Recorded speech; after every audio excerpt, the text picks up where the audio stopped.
Hey guys, hey! This is TJ Boyd, the Dark Patriot here. Just sitting down, relaxing, trying to figure out ways to unboard myself with life and things that's going on. But um, you know, I want to get on here and just conversate and just I think I want to name this type of conversation is the After Dark, Dark Patriot After Dark. What do you think? That sounds pretty cool.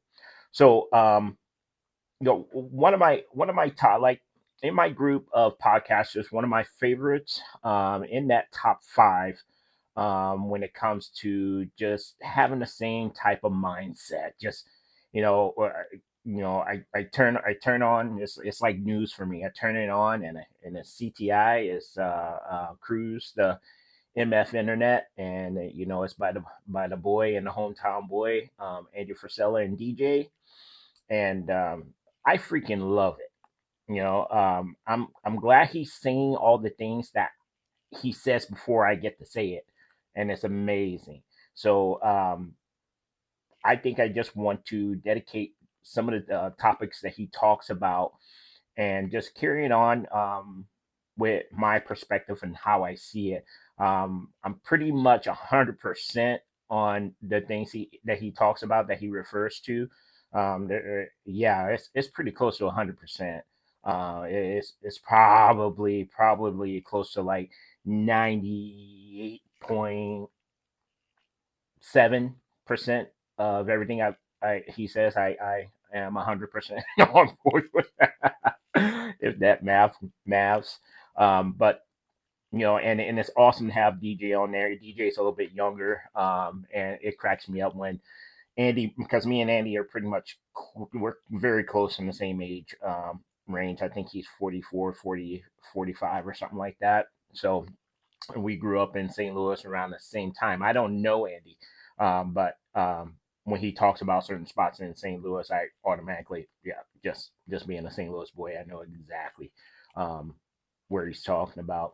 But I know he has DJ on there. DJ's a black guy, and but DJ's a little bit younger. So when Andy talks about something like a old video game system, or he might even talk about like actors that he, or I don't know, TV shows or actors or something. And DJ's like, I'm too young for that.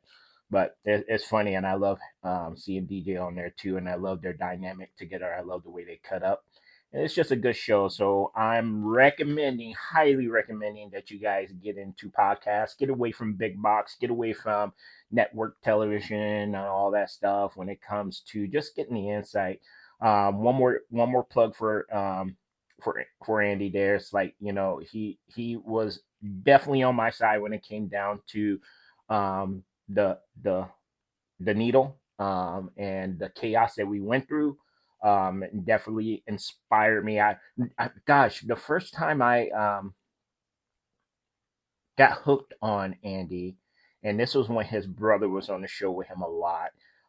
Is when they were talking about when everything was going down, and when everything was going down, I was picking up side gigs, power washing houses and stuff like that, and it's around the same time that I really got into podcasting, 2000 time frame, in 2020 time frame, and I'm listening and passing the day of a long power wash session with listening to guys like Andy or Dr. Jordan Peterson just get me through that day, get me through that power hour, I called it. So yeah, man. So there's that. So I'm just recommending that you guys get hip to that situation and get on YouTube or however you want to listen to Andy, and listen to Andy Frisella. He talks all the good stuff. Okay, so what I want to get into is punishment. So I know there's a lot of bleeding hearts out there over the whole Ukraine and Russia situation and stuff like that. And my opinion about that whole situation right off the bat is that it is the fault of some really bad actors that this war is even occurring. Um, outside forces from the two parties involved on each other right now are instigators, um, and they steered that car into oncoming traffic when they definitely didn't have to. They just wanted to see what would happen. And so that's what I'm going to say about that. But I want to move past that because I want to talk about something that DJ brought up in the three headlines, and it was the third headline today in CTI. Um, and gosh dang, and in that episode, I want to give them all credit. Of CTI today was episode 675. Okay, so I want them to get the credit where I'm piggybacking off of this. Okay, so with that said, this past week, Islamic terrorists, they claimed they're from ISIS, went into a concert hall in Russia and ambushed a whole bunch of people, just enjoying their lives. Just enjoying their lives. And those people who died in that situation was just as important as the people that died um, with October 7th, with Israel and all that silliness that's going on there. That's another subject of another time because there's too much unpacking and everything going on. I'm just gonna let you know right now that I am a Candace Owens fan, and if you guys don't know what's going on with her, I'm team Candace, where I want both sides of the chaos in that part of the world to stop, from both sides. Um, um, boy, boy, I want both sides to cut it out, basically. So let's go back to Russia. So over this past week, we had Islamic terrorists go inside of a concert hall in Russia and mow down people, innocent people, hanging out, being awesome. Um, 130 people mowed down. And one of the new talking points is how there was a group of people, like 30 of them, ran to a corner, but it was a funnel point, and it was actually a kind of a no exit area, and these terrorists saw them and with glee mowed these people down right there. I mean, just sliced them up. I mean, and that is horrific. They were having a good time. It's so crazy to me that what really boggles my mind, and from my stint in service and over time listening to all the ways that these terrorists would sacrifice themselves, after hurting so many people, how these four guys who were all captured didn't harm themselves. It was almost like they were intentionally sacrificed themselves to be alive rather than take their own lives after their atrocity. You get what I'm saying? Because usually the report is these ISIS terrorists, they went in, they knew it was no way out of this unless they went in there and just freaking took themselves out with the situation, and that they killed themselves. But not this one.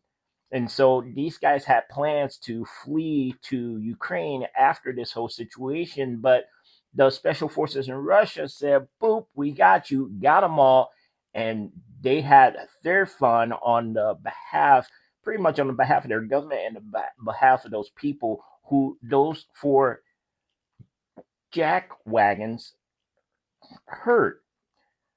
And so I'm listening to CTI, and I heard DJ mention that there's a bleeding hearts out there who are sad about how the Russians treated these four terrorists who mercifully killed over 130 people. Maybe the number has risen since then, from after effects, but people are bleeding heart because of how Russia is handling those terrorists. I'm gonna get closer. Russia is taking care of these people, these monsters, exactly how they need to be taken care of, messing them up. I mean, boy, it should be like they say on Andy's show. It should definitely be a pay per view. It should be that all the monies that come in from that pay per view from government parties destroying bad people. Um, it should be on pay per view, and the monies from that pay per view should go to the families affected by the crimes. Oh gosh, that'd be awesome. There will always be people who will try, but think about the numbers, the downsizing of numbers of crimes. If you had if you if you had a pay per view program called The Big Show, that'd be amazing. That'd be amazing. I'm wearing my special Yellowstone sweatshirt today because I also believe in taking people to the train station. It's a very, very amazing thing. I mean, my time in service and my my other time in service. Um, gosh, I really I miss those things. I wrote a post today, um, talking about just kind of bored right now. I really really miss training. I miss training my clients. I miss getting them strong, and they miss me. And it's one of the things I didn't mention is that the fact that so many people, since I closed my doors or had to close my doors, how many people just message me, "Hey TJ, you train?" It's just like, it's not that I'm like, where were you guys beforehand? I mean, what happened with the gym? It was inevitable. I saw it coming before a lot of people saw it coming before anybody was going to tell me something about it. I saw what was happening. So it's it's insane. I miss training, all that stuff, and so all that stuff. But getting back to this, Russia is in the right for what they did to those terrorists, and they're still doing to those terrorists. And if you don't know what it is, they are putting a really good, serious hurting on them from things from their body parts into their mouths, things connected that gives a electric charge to places you don't want to nick with a razor when you're trying to clean things up down there. You know what I mean? And so, yeah, if you if you are a bleeding heart person who thinks that type of punishment is unsat, shouldn't be happening, even when you know that these four individuals took joy in hurting innocent people who had nothing to defend themselves with, if you think that what Russia is doing to these four no good SOBs, and your heart hurts for these four individuals who are being picked apart, rightfully so. uh, Gosh, I hope you find me agreeing with Russia. I hope you find it so offensive that you delete and block me. I hope you talk about it. I hope you villainize me for agreeing with Russia on how they're handling these guys, because I'll I'll help you out. I'll help you out for you being offended for me applauding Russia's actions towards these four pieces of crap. I'll help you out soon. I won't even mess with you. I'll just help you out, quick, fast, in a hurry. And so that's what I got going on here. So I would like to continue things like this with conversations from podcasts that I like to watch and things like that. And I hope you will tune in, and as I see if I can accumulate this stuff. I said, so I'm just figuring if I'm bored, I got the means to do something, I might as well do it, right? So don't be bored. Just have a conversation and get it out there, and maybe I can sit people at my cool table here and we can have cool conversations. I don't know. Everything's in the works. I don't know. I always wanted to do it, and it feels like I got time to do it now, huh? Okay. All right, guys. Hey, remember, I love you, even if it's not reciprocated. Peace.